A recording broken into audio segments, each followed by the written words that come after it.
Naga adalah lambang dari kekejaman. Lakukanlah amal Dharma Karsa. Sebelumnya kau harus bertapa dulu di kehidupan lama.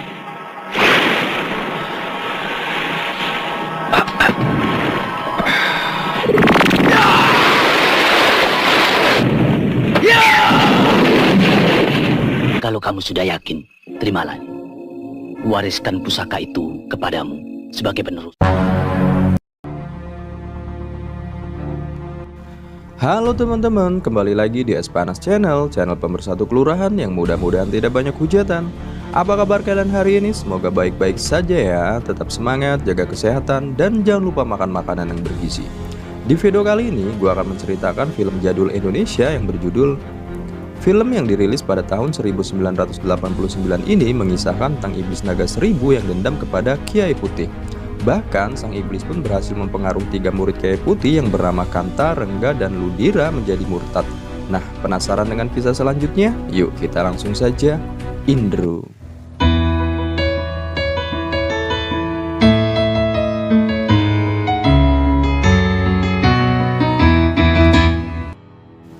Kisah bermula saat di sebuah padepokan, murid-murid dari Kiai Putih sedang berlatih ilmu kanuragan, dan ketiga murid ini bernama Kanta, Ludira, dan Rengga yang ternyata mereka bertiga ini adalah anak orang terpandang di kampung tersebut.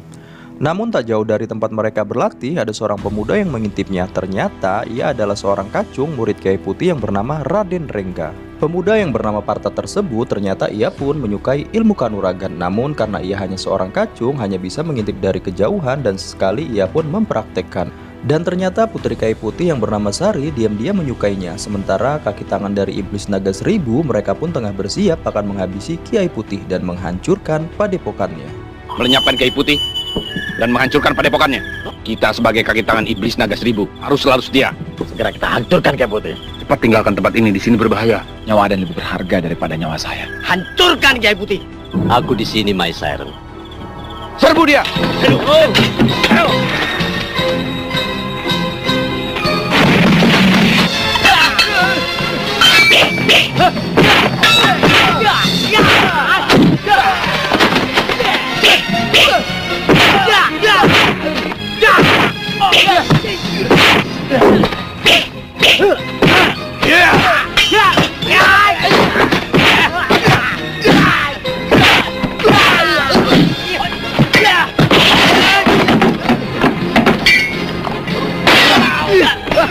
Ayo.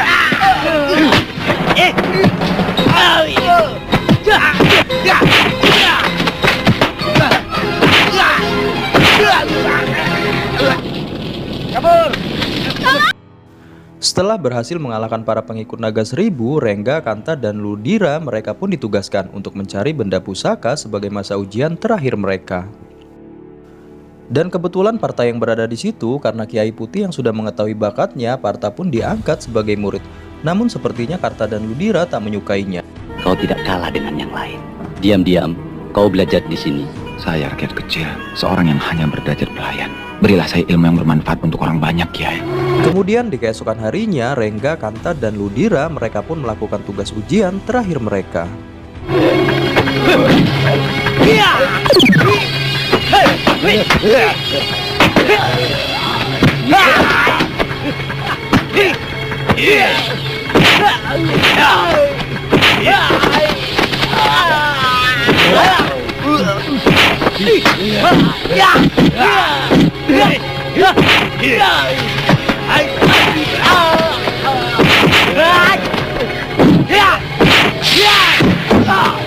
Guru, kau berhasil, tapi kau harus mengucapkan sumpah.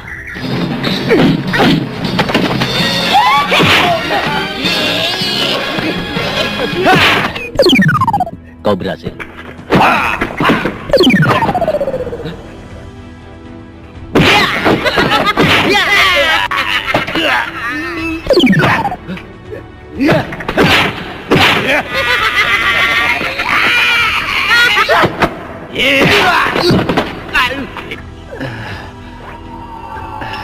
Kau masih belum berhasil, harus banyak berlatih.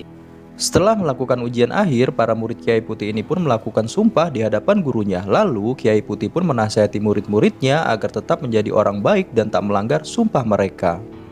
Sementara Sari ia pun merasa sedih karena harus berpisah dengan Partha. Singkat cerita, tibalah waktunya keempat murid Kiai Putih ini akan meninggalkan perguruan. Lalu setelah mereka jauh berjalan, pengikut Naga Seribu pun kembali menghadang mereka.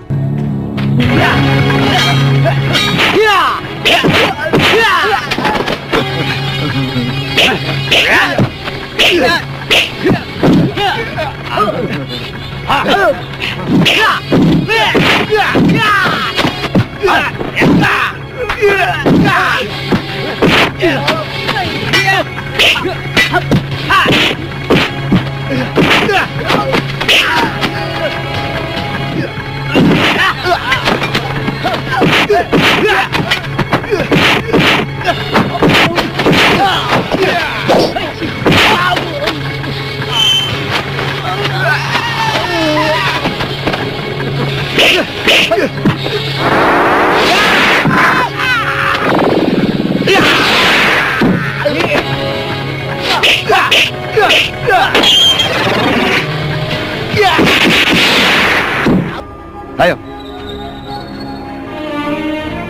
Silakan, Den. Kisanak, bicara yang sopan. Kenapa ketawa? Kalian kira topeng monyet?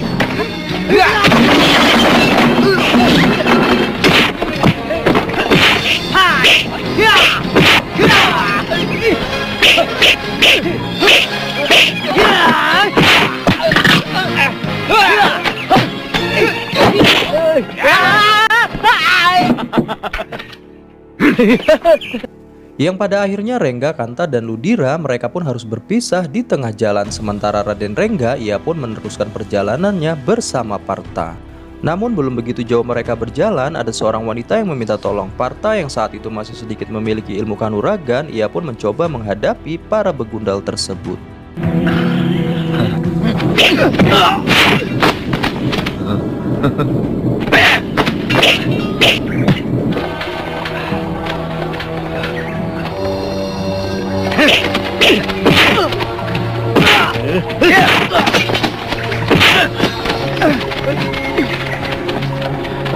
Hebat.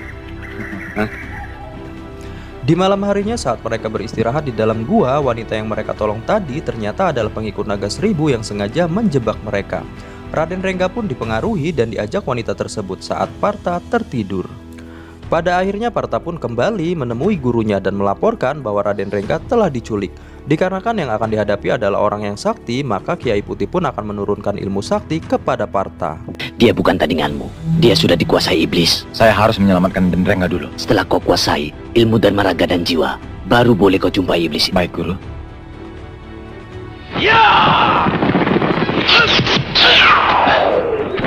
Naga adalah lambang dari kekejaman. Lakukanlah amal Dharma Karsa. Sebelumnya kau harus bertapa dulu di kehidupan lama.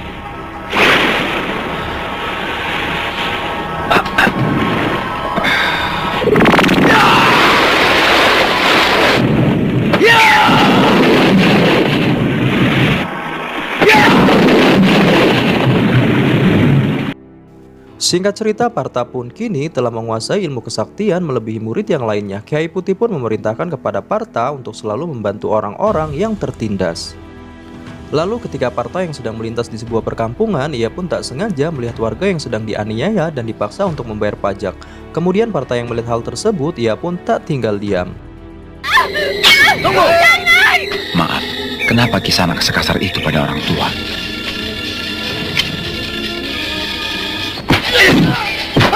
Maaf Kisanak, bukan maksud saya menyakiti mereka.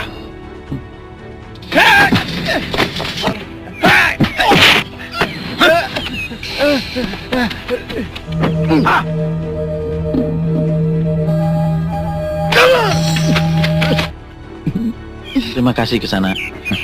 Silahkan.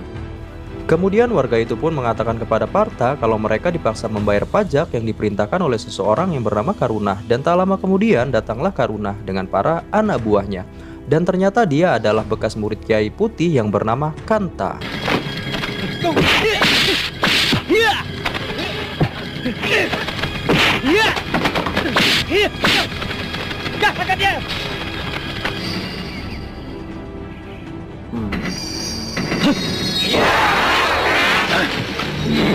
bajing loncat. Mengetahui orang tersebut adalah Kanta, Partha pun sengaja tak melakukan perlawanan. Lalu, Partha yang penasaran, ia pun melakukan penyelidikan. Lalu saat di sebuah perkampungan, ia pun melihat ada seorang warga yang akan dihukum gantung. Sesuai dari keterangan penduduk tadi, kalau penguasa daerah tersebut sangatlah kejam. Bila mana warga tak mau membayar pajak dan mencoba melawan, mereka pun akan dihukum gantung. Dan tak lama kemudian datanglah penguasa daerah tersebut yang ternyata Ludirah, yang juga bekas murid dari Kiai Putih. Lalu saat hukum gantung itu akan dilaksanakan, tiba-tiba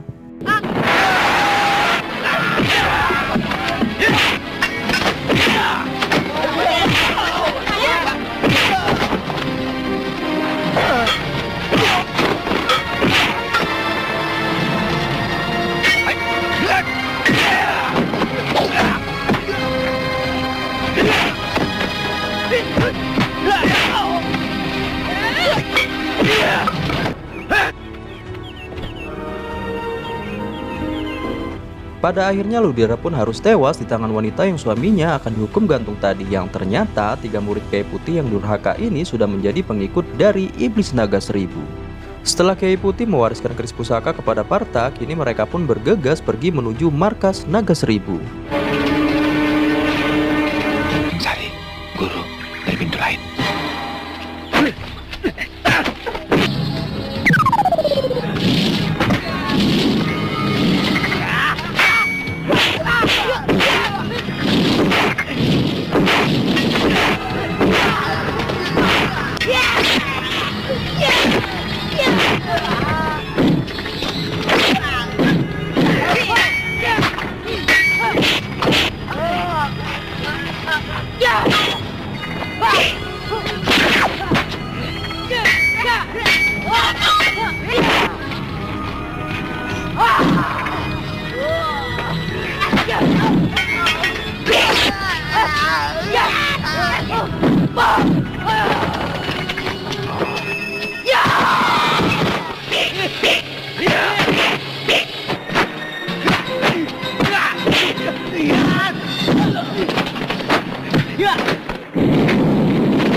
Maafkan saya dan Rengga. Sungguh malang nasib Rengga dan Kanta, mereka pun harus tewas di tangan Partha dan Sari. Lalu kini tibalah saatnya untuk Partha menghadapi Iblis Naga Seribu.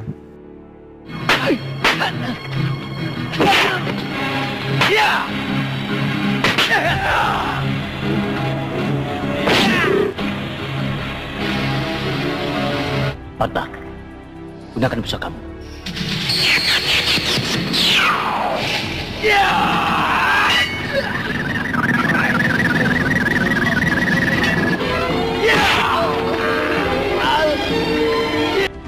Yang pada akhirnya Iblis Naga Seribu pun berhasil dibunuh dengan menggunakan keris pusaka milik Partha yang baru saja diwarisi Kiai Putih. Dan kemudian film pun selesai. Oke lah teman-teman yang baik dan rajin menabung, sekian dulu video alur cerita hari ini. Terima kasih buat kalian yang sudah menonton dan sampai jumpa di video alur cerita berikutnya. Bye-bye.